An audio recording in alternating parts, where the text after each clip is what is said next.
नाज़रीन, सिंधी अदबी संगत शाख गुलशन हदीद पारां सिंधी अदब जे लीजेंड नक़ाद ऐं कहाणीकार मुमताज़ महर जे 80 जनम ॾिहाड़े जे हवाले सां कराची प्रेस क्लब में रिहाण रचाई वई। अचो त ॾिसूं ही रिपोर्ट। दो दे जे सिपाहीअ जो, दो दे जे सिपाहीअ जो, जे बार खणी वेंदे, जे बार खणी वेंदे, धरतीअ खे वणी वेंदे। सिंधी अदबी संगत शाख गुलशन हदीद पारां सिंधी अदब जे लीजेंड नक़ाद ऐं कहाणीकार मुमताज़ महर जे 80 जनम ॾिहाड़े जे हवाले सां रिहाण रचाई वई। कराची प्रेस क्लब में सिंधी अदबी संगत जे सेक्रेटरी जनरल ऐं नामियारे शाइर अहमद सोलंकी जी सदारत हेठि थियल तक़रीब में मदद अली सिंधी, चंदर केसवाणी, प्रोफेसर एजाज कुरैशी, डॉक्टर शेर मेहराणी, रखियल मोराई, यूनुस महर, बेदिल मसरूर, नसीर मिर्ज़ा, आबिद मज़हर, गौस पीरज़ादे, मंज़ूर दानिश ऐं ॿियनि अदीबनि, शाइरनि ऐं कहाणीकारनि शिरकत कई। उन मौक़े ते ॻाल्हाईंदे मुख़्तलिफ़ अदीबनि मुमताज़ महर खे सिंधी अदब में तख़लीक़ी अफ़साना निगार, जदीद नक़ाद ऐं तरक़ी पसंद अदीब करार ॾींदे संदसि अदबी पोरे जी वाखाण कई। साईं मुमताज़ महर साहब 20वीं सदीअ ऐं हाणोके मौजूद दौर जो सिंधी ॿोलीअ जो निहायत ज़हीन तरीन हिकु शख़्स ऐं घण पढ़ियो हिकु फ़र्द रहियो आहे, हिकु अदीब रहियो आहे, हिकु लेखक रहियो आहे। हीरे शेवकाणी खां पोइ जेकॾहिं सिंधी ॿोलीअ खे को तख़लीक़ी नक़ाद मिलियो आहे या नसीब थियो आहे, उहो फ़क़ति ई फ़क़ति मुमताज़ महर साहब आहे। मुमताज़ महर साहब खुलियल तौर ते चिटे नमूने सां रुजत पसंद टोलनि खे रद्द करे थो। मूं समेत मां सम्झां थो सिंध में इलाही वॾी नसल, हिकिड़ी घणी नसल हूंदी वॾी। मूंखे त पंहिंजो ज़मानो यादि आया, मां पंहिंजूं कैफ़ियतूं, पंहिंजा एक्सपीरियंसिस शेयर करे सघां थो। त 80 जी ॾहाई में असांजी जवानी जा ॾींहं साईं जे किताब वीचार सां गॾु गुज़रिया ऐं उन ज़माने में उन वीचार किताब में जेका फ़िलोसॉफ़ी या जंहिं क़िस्म जा थॉट ख़्याल जेके ॾिना विया हुआ, उहे उन ज़माने में 80 जी ॾहाई में सिंधी अदब में हिकिड़ी नवाण जो ॾस हो, हिकिड़ो नवाण जो पतो हो। जॾहिं असां सभु ज़िंदगी खे बदिलाइण जा सपना अखियुनि में रखी हलंदा हुआसीं, वाक़ई उहो वक़्तु ॾाढो अजीब ऐं सम्झ में न ईंदड़ो। उहो सिंध जो दौरु तरक़ी पसंदी क़ौम परस्ती जो गॾियल दौरु हो। तनक़ीद हिकिड़ी अहम शइ आहे।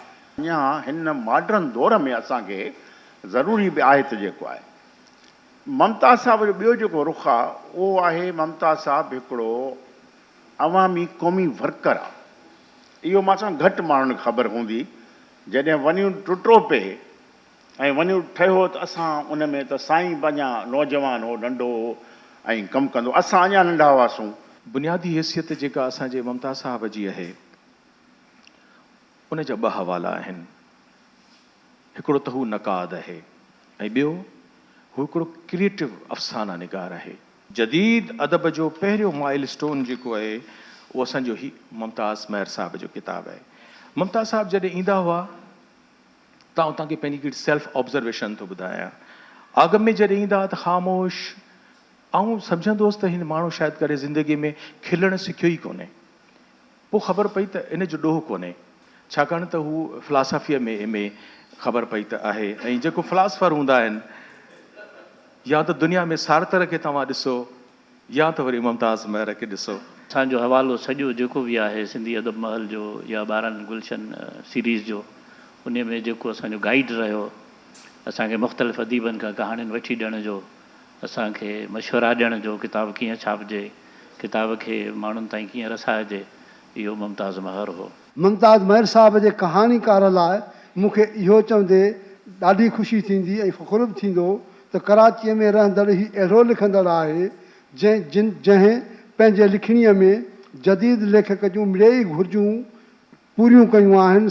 मुमताज़ महर साहब सिंधी कहाणीअ खे घणो ई कुझु ॾिनो आहे, पर जेकॾहिं हू पंहिंजे समूरी ज़िंदगीअ में फ़क़ति हिकु कहाणी, जॾहिं मां 64 जो हूंदुसि, लिखे हा, तॾहिं बि सिंधी अदब में हू साॻी अहमियत सां ज़िंदा हुजे हा। सिंध में जे मथां वञूट मड़ियल हुयो ऐं सिंध जे मथां हिकिड़ी जेका सिंध जी पंहिंजी क़ौमी हैसियत हुई, उहा हैसियत जेका आहे सा ख़तमु करे कई वई हुई। त उन वक़्त जे अंदरि साईं मुमताज़ महर साहब पंहिंजो किरदारु अदा कयो।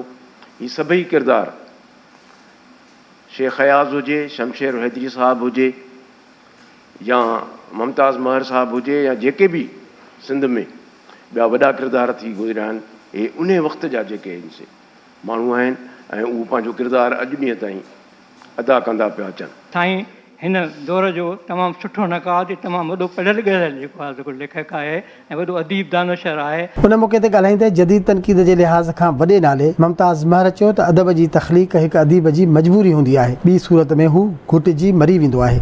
अदब जे तख़लीक़ मां पैसो मिले या न मिले, अदीब लिखण लाइ मजबूर आहे, न त ज़हनी तरह घुटिजी मरी वञे।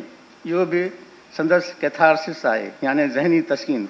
तक़रीब में शरीक अदीबन मुमताज़ महर खे जनम ॾींहं जूं वाधायूं ॾींदे मथसि ज़ोर भरियो त हू अञा बि लिखंदो रहे, छाकाणि त संदसि लिखण जी सूरत में समाज खे रहनुमाई जी ज़रूरत आहे।